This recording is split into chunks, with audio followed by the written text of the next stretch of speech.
Shalom Bapak Ibu Saudara, Shalom. Bagaimana kabarnya? Bagaimana kabarnya Bapak Ibu Saudara? Luar biasa ya. Jadi orang Kristen itu selalu luar biasa. Kenapa? Karena yang pertama kita punya Allah yang luar biasa. Kalau kita anaknya, Bapak kita gimana kan harusnya gak jauh beda ya anaknya ya. Lalu yang kedua, orang Kristen kenapa luar biasa? Itu karena sekalipun dia ada dalam lembah kekelaman, dia gak pernah sendirian.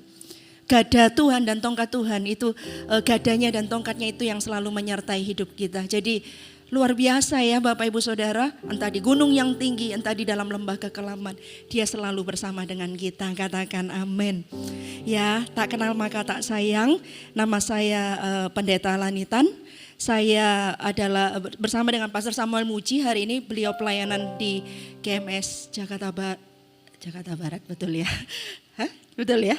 Nah, kami ini dipercaya oleh Pastor Philip sebagai gembala regional Jawa Timur, Bali, Kepulauan Nusa, Australia, New Zealand dan Timor Leste, Bapak Ibu Saudara ya, banyak banget. Tapi puji Tuhan kami juga sukacita dan dengan bangga nanti dalam waktu dekat ini kami akan melahirkan regional baru. Jadi kami basecamp ada di Bali Bapak Ibu Saudara. Dan dalam waktu dekat 1 minggu lagi ini nanti kami akan melahirkan regional baru, 2 regional, yaitu regional Jatim 1 dan Jatim 2 ya. Sehingga kami fokus untuk Bali, Nusra, Australia, Timor Leste, New Zealand. Nah, saya bawa laporan kemenangan ini dari Timor Leste. Jadi Bapak Ibu Saudara kalau punya keluarga di Timor Leste, jangan lupa beritahu mereka sudah ada gereja Mawar Sharon di sana. Nah, kalau di luar negeri namanya itu bukan gereja Mawar Sharon Bapak Ibu Saudara, namanya itu Rose of Sharon Church ya. Jadi kita saksikan laporan kemenangan berikut ini. Ini waktu itu pada waktu itu CT sebenarnya nggak expect sih yang datang banyak, karena pada waktu itu saya mikirnya 50 orang itu udah puji Tuhan karena waktu itu kita masih merintis gitu ya. Nah, tapi di luar dugaan karena mereka lapar dan haus banyak sekali sampai waktu khotbah aja itu kursinya terus dibuka terus gitu ya, asyirnya terus membuka kursinya gitu sampai tempat itu penuh sesak. Dan hari itu 19 orang memberikan diri juga dibaptis untuk Tuhan. Mari kita saksikan laporan kemenangan berikut ini.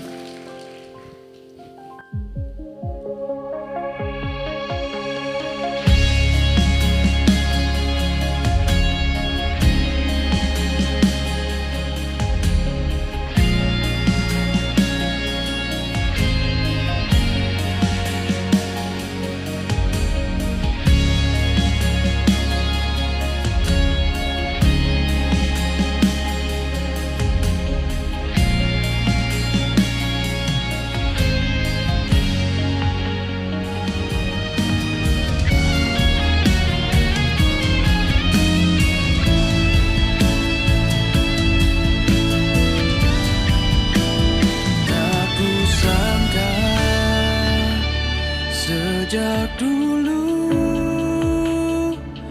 kau menunggu hidupku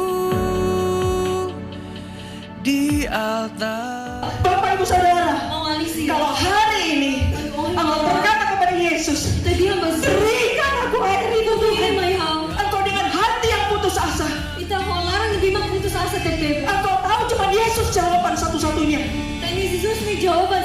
Cuma Yesus yang bisa menyembuhkanmu mungkin. Cuma Yesus yang bisa membebaskanmu. Maka dia akan memberikan air itu. Minta.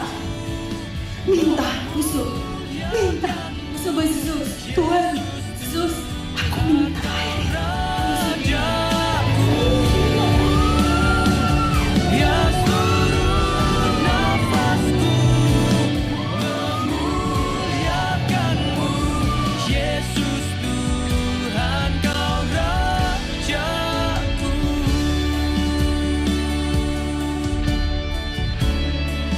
Yesus Tuhan Rajaku, oh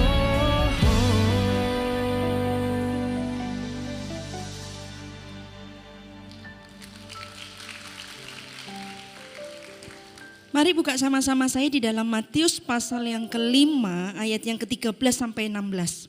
Pagi hari ini saya mau menyampaikan firman Tuhan tentang hidup yang berdampak. Ibadah 2 nanti lebih dari pemenang dalam masa kesukaran. Ibadah ketiga lebih dari pemenang dalam masa penantian. Lebih yang keempat itu lebih dari pemenang dalam masa kelimpahan. Dan yang kelima yang terakhir itu bangkit dan bersinar. Kita buka sama-sama Matius 5 ayat 13 sampai 16, garam dunia dan terang dunia. Kamu adalah garam dunia. Jika garam itu menjadi tawar, dengan apakah ia diasinkan? Tidak ada lagi gunanya selain dibuang dan diinjak orang. Kamu adalah terang dunia. Kota yang terletak di atas gunung tidak mungkin tersembunyi. Lagi pula orang tidak menyalakan pelita lalu meletakkannya di bawah gantang, melainkan di atas kaki dian, sehingga menerangi semua orang di dalam rumah itu. Demikianlah hendaknya terangmu bercahaya di depan orang, supaya mereka melihat perbuatanmu yang baik dan memuliakan Bapamu yang di surga. Nah, Bapak Ibu Saudara, ada garam, ada terang, ada pelita. Dan semuanya itu bicara bahwa Tuhan berkata kamu adalah garam dunia, kamu adalah terang dunia. Lalu dikatakan tidak ada orang yang menyalakan pelita lalu meletakkannya di bawah gantang. Nah, Bapak Ibu Saudara, ini semuanya ada dampaknya. Garam itu kan asin, Bapak Ibu Saudara, untuk membuat masakan menjadi enak gitu ya. Atau ada penelitian tertentu katanya untuk menetralisir bau-bau yang tidak sedap. Mungkin ada juga yang seperti itu, tapi ada dampak gitu. Sama juga terang. Terang itu Bapak Ibu, sekalipun terang itu sekecil apapun, kalau ruangan itu sangat gelap, maka dia akan memberi dampak. Ada gunanya terang itu. Lalu pelita juga, sama pelita juga memberi dampak. Nah, Bapak Ibu Saudara, itu adalah panggilan kita sebagai orang Kristen. Kita ini hidupnya harus memberi dampak, Bapak Ibu Saudara. Karena memang itu yang Tuhan mau, kamu itu garam, kamu itu terang, kamu itu pelita gitu ya. Nah, saya tidak akan jelaskan tentang terangnya dan saya tidak akan jelaskan tentang pelita. Kita belajar dari satu ayat ini aja tentang garam dunia ini, Bapak Ibu Saudara ya. Kamu adalah garam dunia. Jika garam itu menjadi tawar, dengan apakah ia diasinkan? Tidak ada lagi gunanya selain dibuang dan diinjak orang. Jadi hidup memberi dampak itu adalah kerinduan Tuhan. Itu adalah keinginan hati Tuhan. Tidak mungkin sebuah kebetulan setiap orang itu diciptakan. Mau dari latar belakang apapun orang itu, siapapun orang itu. Saya percaya bukan sebuah kebetulan. Entah mungkin juga background keluarga atau mungkin masa lalunya juga buruk. Siapapun orang itu saya percaya bukan sebuah kebetulan kalau setiap kita ini ada di muka bumi. Tuhan itu pasti punya rencananya. Dan rencananya itu adalah bukan cuma sekedar kita itu supaya setelah itu kita hidup, setelah itu kita sekolah, lalu setelah itu kita tunangan, menikah, lalu kita punya anak 1, 2, 3 gitu ya. That's it. Enggak Bapak Ibu Saudara, tapi ada tujuan yang mulia. Tuhan mau hidup kita ini memberi dampak Bapak Ibu Saudara. Baik untuk Tuhan, baik untuk kerajaannya. Nah, kita akan sama-sama belajar bagaimana supaya hidup kita ini berdampak Bapak Ibu Saudara. Yang pertama, ya masih di ayat itu, sebenarnya enggak kemana-mana sih, cuma ayat itu ya. Kamu adalah garam dunia. Kamu adalah garam dunia. Kenapa sih Tuhan kok ngomong dunia? Kok enggak cukup kamu adalah garam? Tapi Tuhan berkata kamu adalah garam dunia. Poin yang pertama Bapak Ibu Saudara, supaya hidup kita berdampak, bermimpilah besar. Karena Tuhan memanggil kita itu bukan cuma di Yerusalem, tapi Yerusalem, Yudea, Samaria sampai kepada ujung bumi. Tidak sebuah kebetulan Tuhan berkata, kamu itu garam dunia, kok tidak cukup garam? Bukankah garam itu sudah mewakili, tapi kenapa ditambah dunia? Karena Tuhan mau hidup kita berdampak, bukan hanya untuk Yerusalem kita, bukan hanya untuk Yudea, tapi sampai Samaria dan bahkan sampai ke ujung bumi. Halo, katakan amin. Karena itu kenapa sama Tuhan ditulis garam dunia Bapak Ibu Saudara. Dan kita sebagai anak-anak Tuhan, kita harus bermimpi besar. Langkahnya kecil iya, tapi mimpinya harus besar. Kenapa? Karena di dalam Kejadian pasal yang ke-13 ayat 14 sampai 15, Bapak Ibu Saudara kita tidak usah baca. Kurang lebih bicara begini. waktu itu Abram itu berpisah sama Lot. Lalu Tuhan datang berfirman kepada Abram. Dan Tuhan kira-kira bilang begini, Abram lihatlah katanya. Sejauh matamu memandang, segitu aku akan berikan. Sejauh matamu memandang, segitu aku akan berikan. Berarti Tuhan akan memberi sesuatu kepada kita. Sejauh apa Bapak Ibu Saudara? Sejauh kita bisa melihatnya. Sejauh kita bisa memandangnya Bapak Ibu Saudara. Karena sejauh itulah Tuhan yang akan memberikan kepada kita. Lihat di tempat engkau berdiri, pandanglah kata Tuhan. Sejauh matamu memandang, segitu aku akan berikan. Nah Bapak Ibu Saudara, kalau sejauh mata kita memandang, lihat yang jauh Bapak Ibu Saudara. Lihatlah yang jauh, jangan yang dekat. Kenapa? Karena yang jauh, sejauh kita bisa melihat itu, segitu yang akan Tuhan sediakan dalam hidup kita. Halo, katakan amin. Karena itu kenapa tidak sebuah kebetulan Tuhan menulis itu garam dunia. Bukan cuma sekedar garam, kamu adalah garam. Harusnya kan cukup Bapak Ibu Saudara. Tapi Tuhan berkata kamu adalah garam dunia. Dengan kata lain, hidupmu, pengaruhmu, aku bisa bawa sampai ke dunia. Sampai ke ujung bumi. Firman Tuhan katakan kalau rohmu itu turun, kalau rohku turun atasmu, kamu akan menjadi saksiku katanya. Di Yerusalem, di Yudea, Samaria, sampai ke ujung bumi. Nah Bapak Ibu Saudara, beberapa tahun yang lalu Bapak Ibu Saudara, beberapa tahun yang lalu saya dengan Pastor Sam sudah menjadi hamba Tuhan di GMS itu kurang lebih 22 tahun Bapak Ibu Saudara.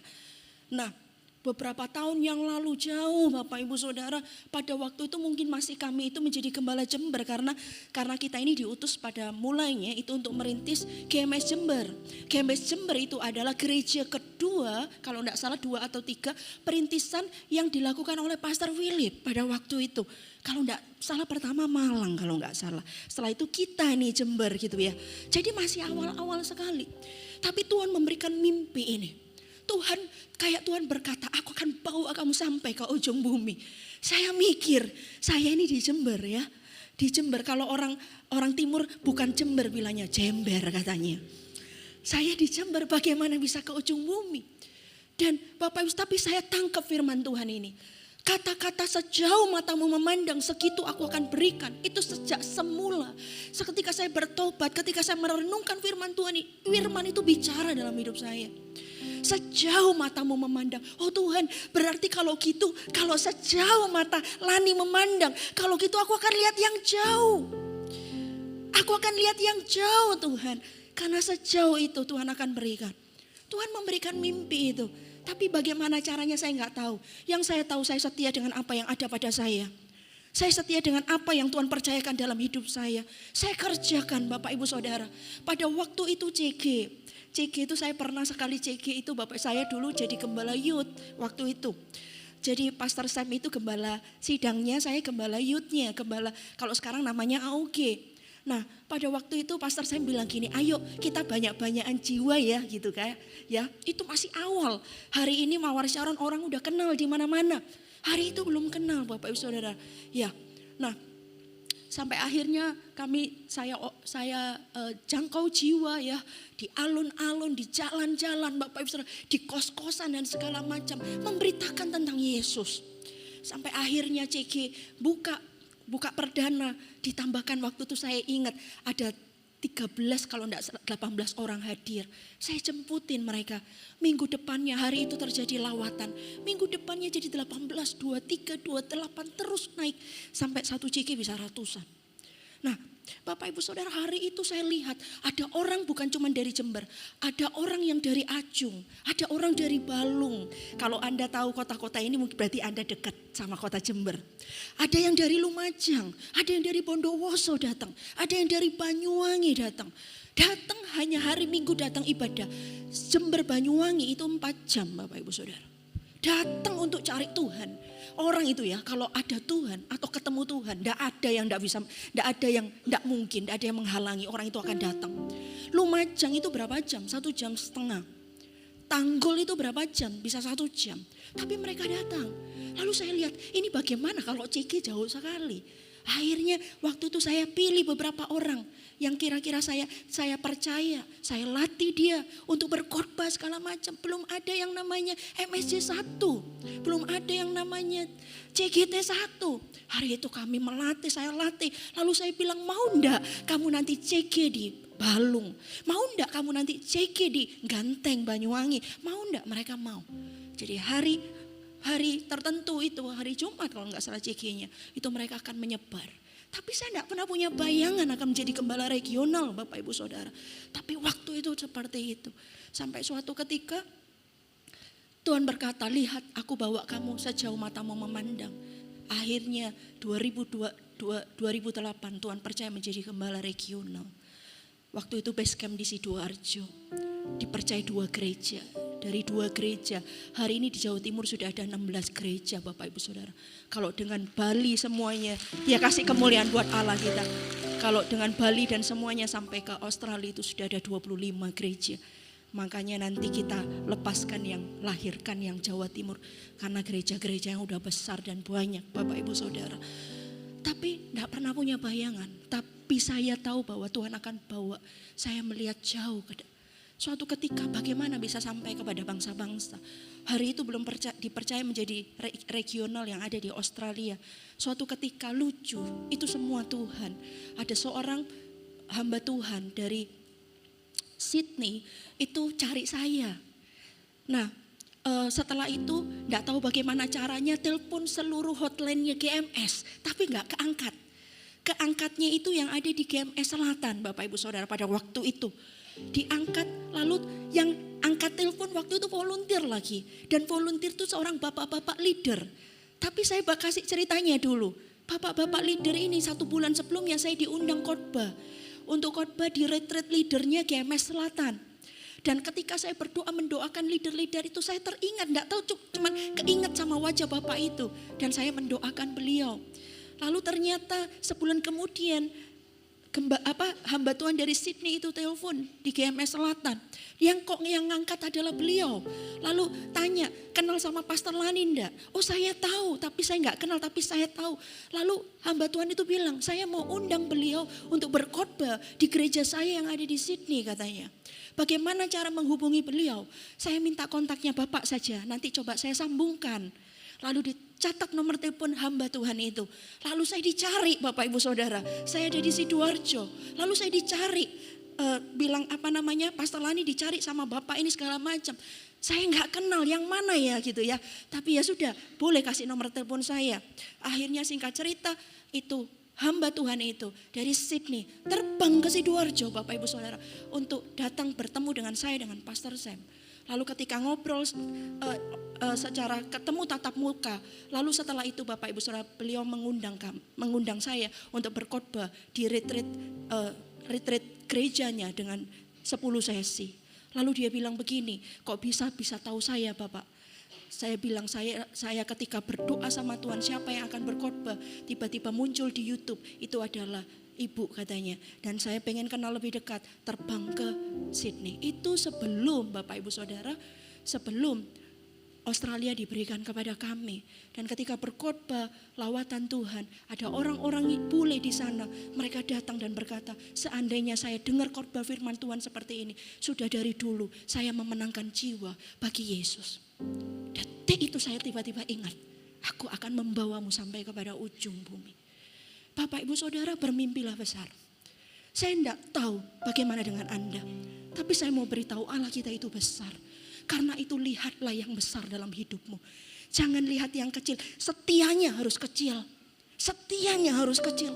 Kerjakannya yang kecil. Yang kecil ini ditekunin. Yang kecil ini disetiain Bapak Ibu Saudara dikerjakan. Tapi kalau mimpi, bermimpilah yang besar. Karena saya percaya Allah kita itu adalah Allah yang besar dan dialah yang merindukan kita untuk menjadi besar di tangannya. Kasih kemuliaan buat Allah kita.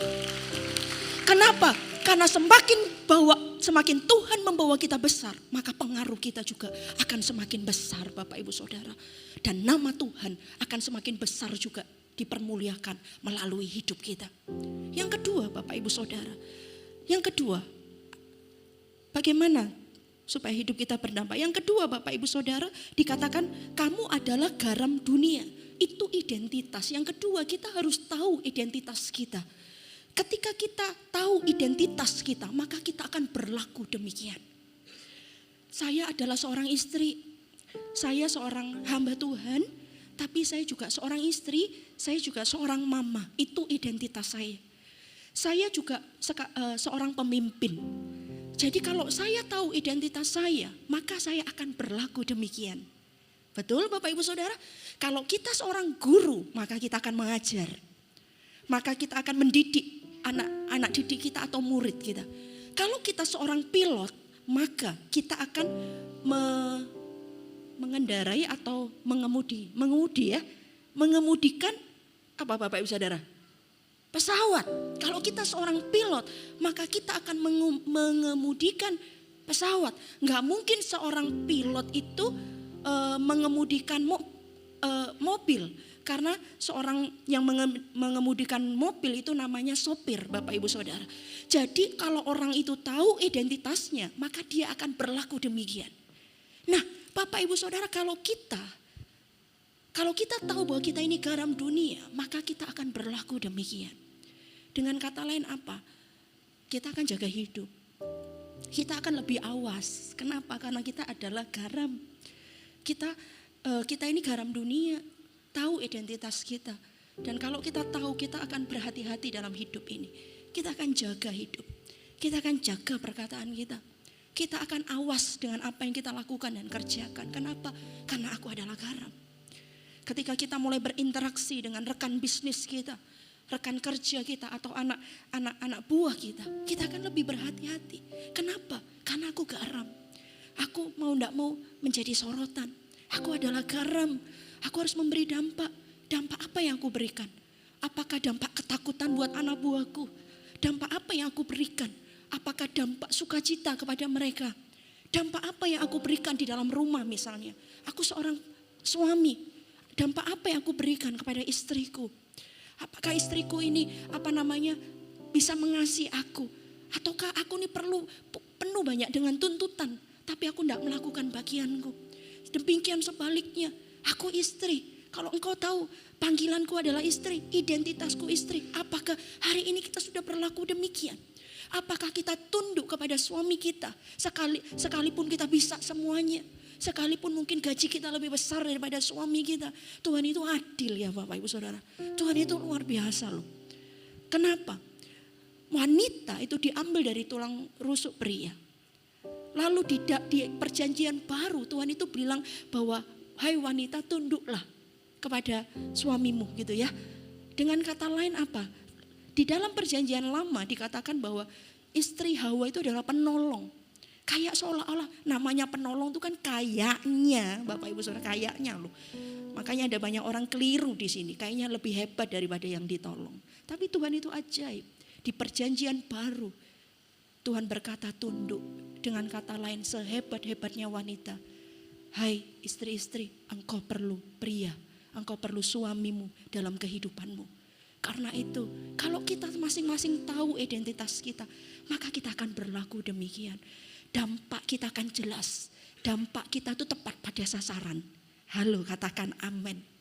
Anda dapat sesuatu Bapak Ibu Saudara? Ataukah saya terlalu cepat bicara? Enggak ya Bapak Ibu Saudara ya. Yang ketiga Bapak Ibu Saudara. Bagaimana supaya hidup kita ini berdampak Bapak Ibu Saudara? Di ayat selanjutnya, jika garam itu menjadi tawar, dengan apakah ia diasinkan?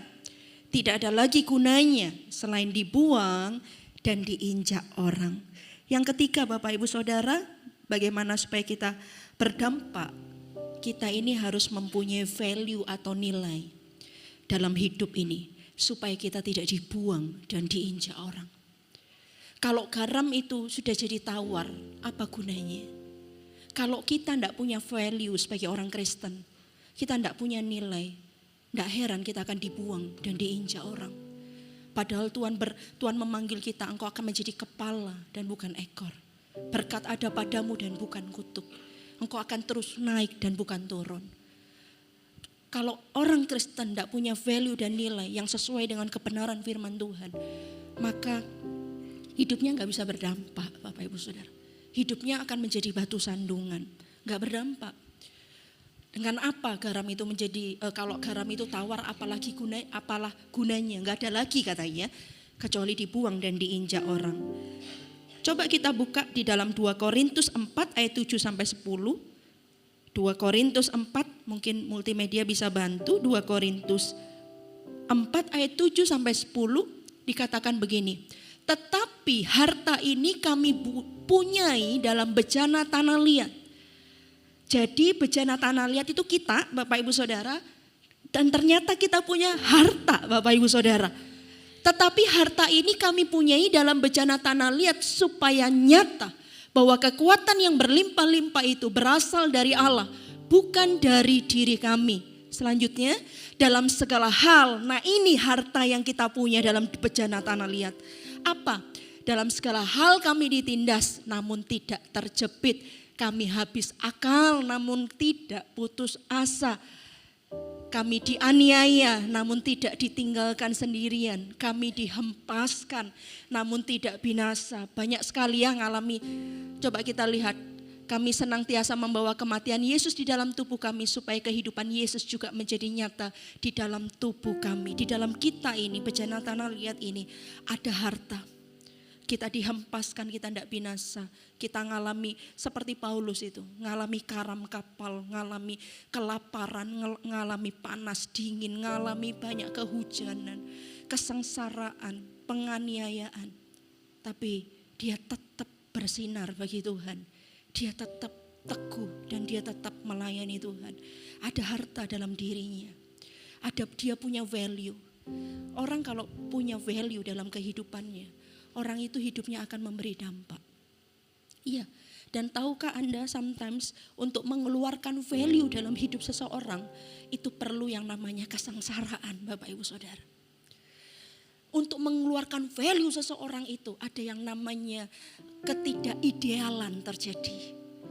Ketika mengeluarkan value seseorang itu ada yang namanya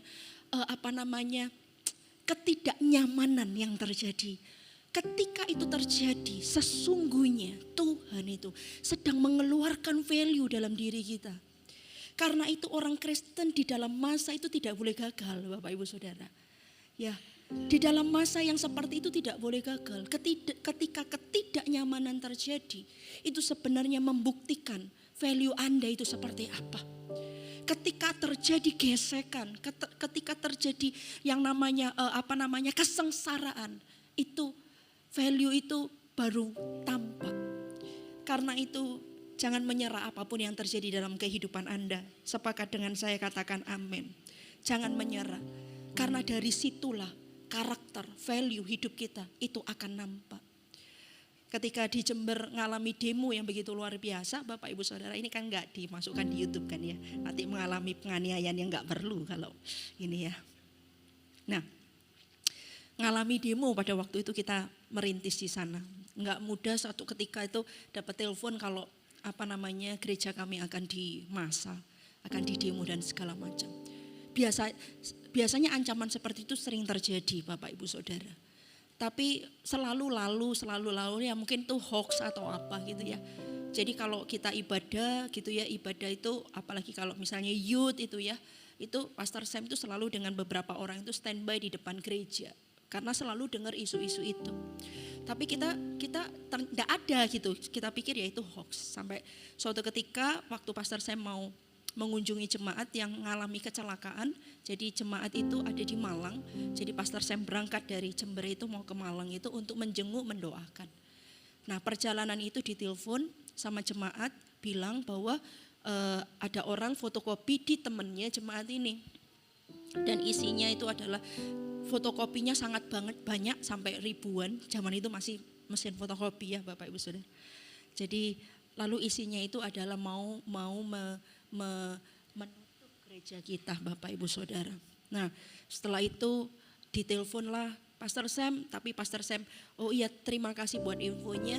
Lalu Pastor Sam telepon saya dan bilang katanya ada selebaran mau nutup gereja kita, tapi enggak apa-apa lah, percaya kita sering dengar kayak gini gitu ya. Nah ketika saya telepon itu ada satu orang dengan atributnya itu masuk ke rumah saya, Bapak Ibu Saudara, ditemui oleh ART kita gitu ya. Lalu setelah itu saya, oh iya kita doa aja. Setelah itu saya tutup. Begitu saya tutup, dia menyerahkan surat, saya baca suratnya. Itulah suratnya datang ke kami. Begitu saya terima surat itu Bapak Ibu Saudara, lalu saya telepon lagi Pastor Sam. Itu sungguhan karena kita baru dikasih selebaran juga. Lalu setelah itu Pastor Sam ke Malang, cuman 5 menit doang. Perjalanan dari Jember ke Malang itu berapa jam Bapak Ibu Saudara? Itu kalau nggak salah bisa tuh, pokoknya lebih dari 5 jam.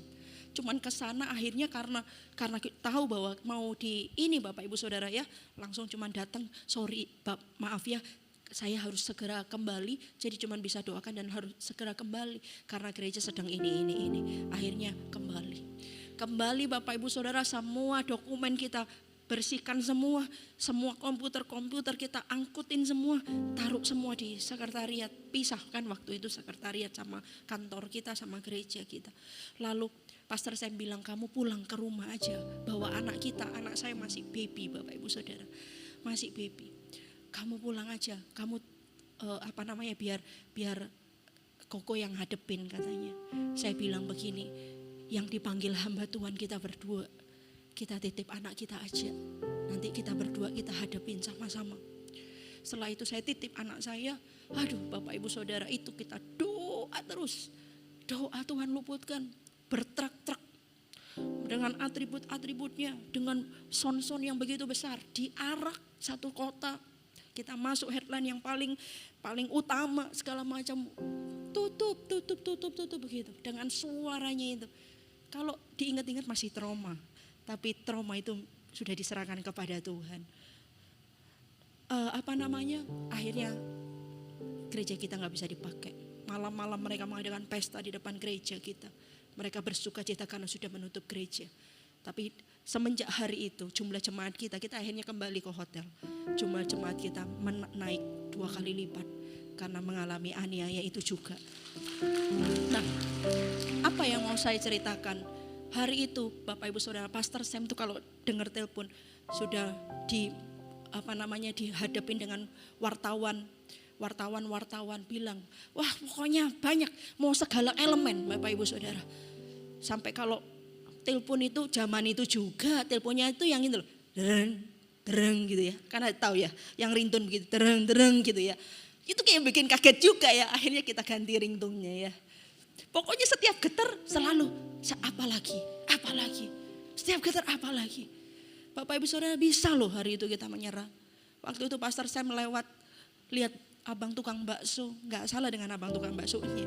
Tapi Pastor Sam bilang gini dalam hati, enak jadi abang tukang bakso, gak ngalami demo katanya, di dalam hati. Lalu kayak Tuhan bilang gini, kamu mau jadi abang tukang bakso? Ya enggak juga. Apa yang kita lakukan di taman, di sekretariat gitu, lompat-lompat nyanyi. Dari yang sudah doa, worship itu lompat-lompat nyanyi. Aku percaya aku punya Tuhan yang hebat. Tapi harusnya bisa hari itu kita bilang sama Pastor Philip, pulangkan saja kami ke Surabaya. Tapi enggak, kita hadepin. Dan tahukah Anda, ketika ternyata hari ini Tuhan percayakan NTB, wilayah-wilayah itu, kami pun gereja kami juga berproses mengalami banyak hal. Tapi kita bisa melewatinya Bapak Ibu Saudara. Ternyata ada rancangan Tuhan. Makanya kenapa slogan kami itu adalah tidak ada kota yang temboknya gak bisa ditembus. Kenapa kok bisa punya karakter seperti itu? Karena lewat kesengsaraan, lewat penganiayaan, lewat ketidakidealan, lewat ketidaknyamanan, karakter itu muncul.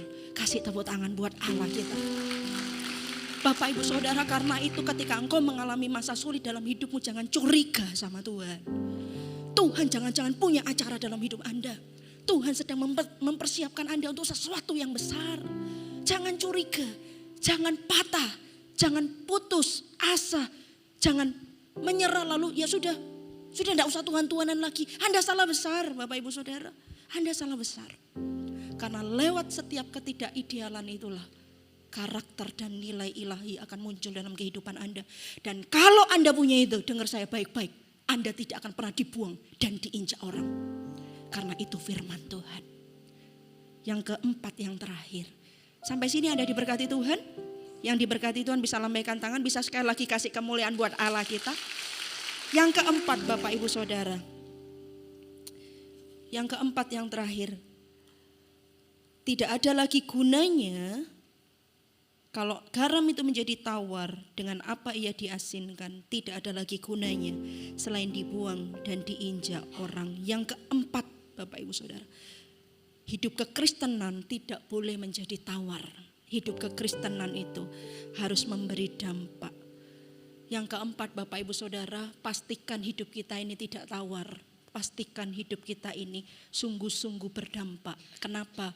Karena kalau hidup Anda ini berdampak bukan hanya untuk Anda, tapi untuk orang di sekitar Anda. Anda tahu seorang yang mengusung 4 orang yang mengusung seorang. Jadi 4 orang ini mengusung orang lumpuh. Ya, itu kan dikatakan rumahnya penuh sesak. Tuhan Yesus pada waktu itu kalau nggak salah ke Kapernaum, lalu singgah ke satu rumah, lalu rumah itu penuh dengan orang penuh sesak, terasnya juga penuh gitu ya. Nah, lalu Bapak Ibu Saudara ada 4 orang yang mengusung orang lumpuh. Lalu ketika lihat, loh penuh banget ini, mereka enggak menyerah. Tapi apa yang mereka lakukan, mereka katanya buka atap gitu kan, lalu menurunkan orang lumpuh itu persis di depan Yesus. Dan firman Tuhan katakan kalau Anda baca sungguh, firman Tuhan bilang gini, Tuhan melihat iman keempat orang itu. Dan Tuhan berkata kepada orang lumpuh itu, dosamu sudah diampuni. Dan setelah itu orang ini ketika Tuhan berkata begitu, tidak berapa lama dia angkatlah tilammu dan berjalan. Jadi Tuhan itu melakukan sesuatu dalam kehidupan orang lumpuh itu karena melihat imannya keempat orang itu. Jadi kalau orang Kristen hidup kita itu berdampak, Tuhan itu memperhitungkan sebagai sebuah kebenaran. Dan Tuhan bisa melakukan sesuatu untuk orang lain itu bukan karena, maaf kata sih, kata-katanya bukan karena, sebenarnya bukan karena langsung karena orang itu, tapi karena melihat iman kita, Bapak Ibu Saudara. Tuhan melihat iman keempat orang itu. Lalu Tuhan berkata, dosamu sudah diampuni, angkatlah tilammu dan berjalan. Saya mau beritahu, di dalam forum itu hari itu, kejadian itu hari itu ada beberapa orang loh Bapak Ibu Saudara. Ada siapa? Ada orang banyak. Kalau Anda baca, di situ ada banyak orang. Sehingga tempat itu penuh sesak. Di teras pun juga. Jadi di situ ada orang banyak. Lalu ketika Tuhan berkata dosamu sudah diampuni. Lalu di situ tuh ada ahli Taurat bilang begini. Dia itu berpikir dalam hatinya gitu ya. Dan Tuhan mengetahui bilang begini. Siapa orang ini, kok berani orang ini menyuruh orang ini berdosa? Siapakah dia? Ada ahli Taurat di sana, ada orang banyak.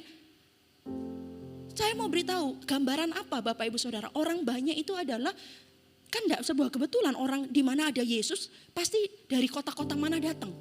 Itu pasti mungkin dari kota-kota sekitarnya Kapernaum, termasuk orang di Kapernaum. Pengen tahu Yesus itu apa atau pengen dengar pengajarannya Yesus. Jadi orang-orang banyak itu, orang yang lapar dan haus akan Tuhan. Orang yang mencari Tuhan pasti. Bayar harga loh tuh orang-orang itu. Buktinya untuk mungkin dari kota mana saya nggak tahu. Saya ini cuman tafsiran saya aja. Tapi tempat itu penuh sesak. Entah itu orang Kapernaum sendiri atau dari kota-kota sekelilingnya. Tapi orang banyak di situ lapar haus akan Tuhan. Mencari Tuhan. Tapi gambaran orang banyak itu. Cinta Tuhan, lapar haus akan Tuhan, mencari Tuhan. Tapi tidak berbuat apa-apa untuk Tuhan. Kenapa bisa begitu? Sudah tahu ada orang lumpuh mau ketemu Tuhan. Kok ya kasihlah tempat, kasihlah jalan. Berdirilah sebentar, suruhlah jalan ini ke 4 orang untuk bawa orang lumpuh itu ketemu sama Tuhan. Tapi enggak, orang banyak enggak peduli. Yang paling penting dia menikmati Tuhan untuk dirinya sendiri. Nih Bapak Ibu Saudara, jangan jadi orang Kristen yang cuman nikmati Tuhan untuk diri sendiri. Orang Kristen tuh harus berdampak. Kalau tawar, gak ada dampaknya buat orang lain, gak ada gunanya. Kecuali dibuang dan diinjak orang. Orang banyak ini menikmati Tuhan hanya untuk dirinya sendiri. Sehingga dia itu gak peduli. Orang lumpuh kan harusnya jauh lebih butuh Bapak Ibu Saudara untuk ketemu Tuhan. Ini orang Kristen yang cuma nikmati Tuhan hanya untuk dirinya sendiri. Orang Kristen yang egois. Harusnya dia berdiri dong. Kasihlah jalan supaya orang lumpuh, keempat orang ini bisa bawa, gak perlu bobol atap. Sulit banget lah ketemu Tuhan waktu itu. Kenapa gak kasihlah tempatnya tempat duduknya atau apa, Bapak Ibu Saudara. Lalu ada ahli Taurat di sana. Ahli Taurat gambaran apa? Ahli Taurat itu adalah orang yang hafal kitab. Orang yang baca kitab. Hafal kitab, baca kitab, titik komanya tahu. Itu gambaran apa? Gambaran orang Kristen yang tahu firman Tuhan. Mungkin dia belajar firman Tuhan, tapi sukanya itu menyalahkan Tuhan, menyalahkan rumah Tuhan, menyalahkan hamba Tuhan, menyalahkan pekerjaan Tuhan. Hidupnya tidak ada dampaknya Bapak Ibu Saudara. Hari itu dia ngelihat Yesus, kok bisa, siapa orang ini? Kok bisa mengampuni dosa? Agak aneh sih Tuhan hari itu. Kok bisa Tuhan itu bilang, orang ini lumpuh tapi kok ngomongnya dosamu sudah diampuni. Menurut tafsiran orang lumpuh ini dia itu lumpuh itu karena dosanya. Karena itu Yesus tahu sehingga dosanya dulu diambil. Baru orang itu bisa berjalan. Orang ahli Taurat gambaran orang tahu, orang Kristen mungkin tahu Alkitab segala macam. Tapi sukanya mengkritik pekerjaan Tuhan, rumah Tuhan, hamba-hamba Tuhan. Sosial media agak ngeri Bapak Ibu Saudara. Setiap hamba Tuhan punya panggilannya sendiri sama Tuhan. Kita gak boleh ikut-ikut. Itu urusan mereka sama Tuhan. Tapi Bapak Ibu Saudara, saya mau beritahu. Jangan jadi orang banyak, jangan jadi ahli Taurat. Jadi keempat orang itu hidupnya bawa dampak buat orang lain. Keempat orang itu bawa orang lumpuh ini ketemu sama Tuhan. Dan Tuhan berkata, aku melihat imanmu. Dan orang lumpuh ini jalan. Orang Kristen itu harus seperti itu Bapak Ibu Saudara. Kita harus punya value itu di hadapan Tuhan. Ketika Tuhan lihat hidup kita diperhitungkan sama Tuhan. Halo, katakan amin. Jangan-jangan ketika Tuhan melihat iman Anda, istri atau suami Anda atau anak Anda diselamatkan. Jangan-jangan ketika Tuhan lihat iman Anda, jangan-jangan tetanggamu mengalami Tuhan. Mengalami jamahan Tuhan. Hari ini momen Cikifan juga. Ini adalah momen untuk hidup kita ini berdampak buat orang lain. Katakan amin Bapak Ibu Saudara. Hidup kita ini memberi dampak buat orang lain. Dan saya sangat percaya itu. Bahwa Tuhan itu memperhitungkan itu. Kalau garam itu menjadi tawar, dengan apa lagi? Tidak ada gunanya. Kecuali dibuang dan diinjak orang. Orang Kristen tidak boleh tawar. Orang ketika ngecap hidup kita, ada rasanya. Ada dampaknya. Dan bahkan oleh karena hidup kita, iman kita diperhitungkan sama Tuhan. Dan memberi dampak buat orang lain. Orang di sekitar kita. Kasih kemuliaan yang paling meriah buat Allah kita. Mari saya undang semua bangkit berdiri. Haleluya.